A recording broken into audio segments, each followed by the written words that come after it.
চলুন আজকের এই আলোচনায় সরাসরি ঢুকে পড়ি। আজ আমরা কথা বলবো প্রাচীন মিশরীয়দের একদম মাথা নষ্ট করা একটা জার্নি নিয়ে। একটু ভাবলেই অবাক হতে হয়, একটা প্রলয়ঙ্করী জলবায়ু পরিবর্তনের হাত থেকে বেঁচে ফিরে তারা কিভাবে পৃথিবীর সবচেয়ে রহস্যময় কাঠামো, হ্যাঁ পিরামিডের কথাই বলছি, সেগুলো তৈরি করে ফেলল। প্রাচীন মিশরের উত্থানের এই গল্পটা আক্ষরিক অর্থেই মানব ইতিহাসের অন্যতম থ্রিলিং একটা অধ্যায়। তো শুরুতেই আসা যাক আমাদের প্রথম পর্বে, পিরামিডের রহস্য।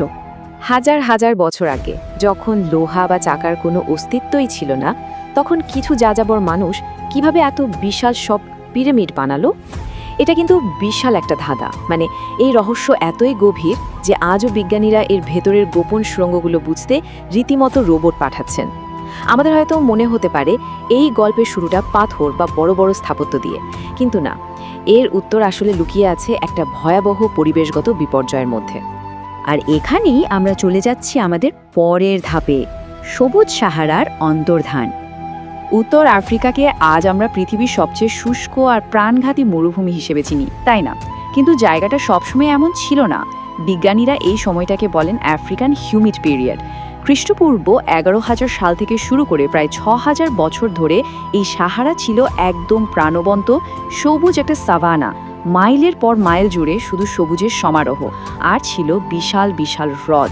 আর এই দারুণ পরিবেশে অসংখ্য যাযাবর শিকারী গোত্র প্রকৃতির সাথে একদম মিলেমিশে বসবাস করত। আর সবচেয়ে অবাক করা বিষয়টা হলো, পিরামিড নির্মাণের বহু আগে, সেই খ্রিস্টপূর্ব 7,000 সালের দিকেই এই আদিম মানুষগুলো নামতা প্লায়া নামের এক জায়গায় বিশাল সব পাথরের বৃত্ত তৈরি করেছিল। এটা আসলে বিশ্বের প্রাচীনতম পাথরের ক্যালেন্ডারগুলোর একটি। বোঝাই যাচ্ছে তারা তখন থেকেই সূর্যের গতিপথ আর সময় নিয়ে কতটা অ্যাডভান্সড চিন্তা করত। কিন্তু প্রকৃতি তো আর সবসময় একরকম থাকে না। খ্রিস্টপূর্ব 5,500 সালের দিকে পৃথিবীর অক্ষের ঝোঁকে খুব সামান্য, ধরুন মাত্র কয়েক ডিগ্রির একটা পরিবর্তন আসে। আর জাস্ট এই ছোট্ট পরিবর্তনটি পুরো আফ্রিকার মৌসুমি বায়ুর গতিপথকে চিরতরে বদলে দেয়। চোখের সামনে সেই বিশাল সবুজ পৃথিবীটা আক্ষরিক অর্থে পুড়তে শুরু করে।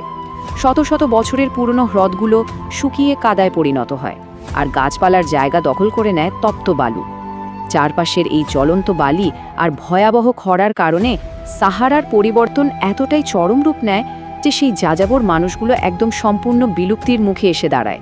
তাদের সামনে তখন শুধুই বাঁচা মরার লড়াই। আর এই বাঁচা মরার লড়াই থেকেই শুরু হয় আমাদের তৃতীয় পর্ব, নীল নদের আবিষ্কার। মৃত্যুর হাত থেকে বাঁচতে আর এই বাড়তে থাকা মরুভূমির কবল থেকে পালাতে তৃষ্ণায় কাতর মানুষগুলো পূর্ব দিকে এক মরণপণ যাত্রা শুরু করে। এই প্রাণঘাতী দীর্ঘ যাত্রায় দুর্বলরা উত্তপ্ত বালুর নিচেই চাপা পড়ে যায়। কিন্তু যারা এই ভয়ঙ্কর পথ পাড়ি দিতে পেরেছিল, তাদের যাত্রা শেষ হয় একটা অলৌকিক দৃশ্যের সামনে এসে। সোনালী মরুভূমির বুক চিরে বয়ে চলা সেই জীবন রক্ষাকারী নীল নদের শান্ত জলরাশি। আর এটাই ছিল সেই বিখ্যাত নীল নদের দান, যা মানব জাতির ইতিহাস পাল্টে দেওয়ার একেবারে মূল ভিত্তিটা গড়ে তুলেছিল। চলুন এবার দেখি আমাদের চতুর্থ পর্ব, কৃষি কাজের সূচনা। এখানে একটা জিনিস খেয়াল করার মতো, তৃষ্ণা মেটানোর জন্য পানি খুঁজে পাওয়াই কিন্তু তাদের সংগ্রামের শেষ ছিল না। কারণ এই নীল নদ তো আর 10টা সাধারণ নদের মতো ছিল না। প্রতি বছর নির্দিষ্ট মরশুমে এই নদী ভয়ঙ্কর রূপ নিত, আর মাইলের পর মাইল জমি একদম নিয়ন্ত্রণহীন বন্যায় তলিয়ে যেত। কিন্তু বন্যা যখন শেষ হতো, নদীর পানি যখন নেমে যেত, তখন সেটি ধ্বংসের বদলে রেখে যেত এক জাদুকরী আশীর্বাদ। নদীর ধারে মাইলের পর মাইল জুড়ে ছড়িয়ে থাকত ইথিওপিয়ার পাহাড় থেকে ভেসে আসা ঘন, কালো আর ভেজা এক স্তরের পলি মাটি। আক্ষরিক অর্থে এটি ছিল পৃথিবীর সবচেয়ে উর্বর মাটি। আদিম মানুষ তখন দারুণ একটা জিনিস লক্ষ্য করলো। তারা দেখল যে এই ভেজা কালো মাটিতে বন্য গম আর যবের বীজ পড়লে খুব সহজেই চারা গজায়। তারা বুঝতে পারল মাটিটা ভেজা রাখা খুব জরুরি। আর তাই তারা নিজেদের জমির চারপাশে ছোট ছোট খাল আর মাটির বাঁধ তৈরি করতে শুরু করলো। বলতে গেলে এভাবেই তারা পৃথিবীর প্রথম প্রকৌশলী হয়ে উঠল, যারা প্রকৃতির পানিকে নিজেদের প্রয়োজনে নিয়ন্ত্রণ করতে শিখেছিল। একটা বিশাল গেম চেঞ্জার ছিল এটা। আর এই গেম চেঞ্জিং মুহূর্তটা থেকেই শুরু আমাদের পঞ্চম এবং শেষ পর্ব, সভ্যতার উত্থান। পানি আর কৃষিকাজের উপর এই যে হঠাৎ পাওয়া নিয়ন্ত্রণ, এটা মানব ইতিহাসকে চিরতরে বদলে দেয়। ফসলের পাহারা দেওয়ার জন্য তাদের যাযাবর জীবনের অবসান ঘটে। অস্থায়ী তাঁবুর বদলে নীল নদের তীরে কাদা আর খড় দিয়ে তৈরি হতে থাকে স্থায়ী কুটির। শুরু হয় পশুপালন, গরু, ভেড়া, ছাগল। সবচেয়ে বড় কথা, মানুষের প্রয়োজনের চেয়ে অনেক বেশি শস্য উৎপাদিত হতে থাকে, আর সেটা সংরক্ষণের জন্য তৈরি হয় বিশাল বিশাল সব শস্য ভাণ্ডার। পর্যাপ্ত খাবার থাকায় খুব দ্রুত জনসংখ্যা বাড়তে শুরু করে। এখানে সবচেয়ে গুরুত্বপূর্ণ পয়েন্টটা হলো, এই উদ্বৃত্ত কৃষি পণ্যই পৃথিবীতে প্রথম প্রকৃত সম্পদের ধারণা তৈরি করেছিল।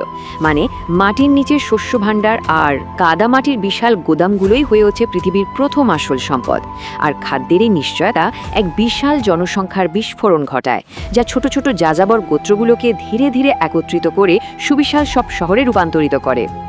কিন্তু কথায় আছে না, সম্পদ যেখানে থাকে সংঘাতও সেখানে অনিবার্য। ছোট গ্রামগুলো যখন বড় শহরে রূপ নিচ্ছিল, তখন সবচেয়ে উর্বর জমি, শস্য ভাণ্ডার আর নীল নদের পানি নিয়ন্ত্রণের উপর শুরু হয় তীব্র লড়াই। আর এখান থেকেই এক গভীর আর রোমাঞ্চকর প্রশ্নের জন্ম হয়। সম্পদ আর ক্ষমতার নিয়ন্ত্রণের এই মরণপণ লড়াই থেকেই কি সেই পরাক্রমশালী ফারাওদের উত্থান ঘটেছিল, যাদের নির্দেশে একদিন এই নীল নদের তীরেই পৃথিবীর বিস্ময়কর সব পিরামিড মাথা উঁচু করে দাঁড়িয়েছিল? এই প্রশ্নটা আসলেই ভাবনার খোরাক যোগায়। প্রাচীন মিশরের ইতিহাস ঠিক এভাবেই পড়তে পড়তে আমাদের অবাক করে চলে।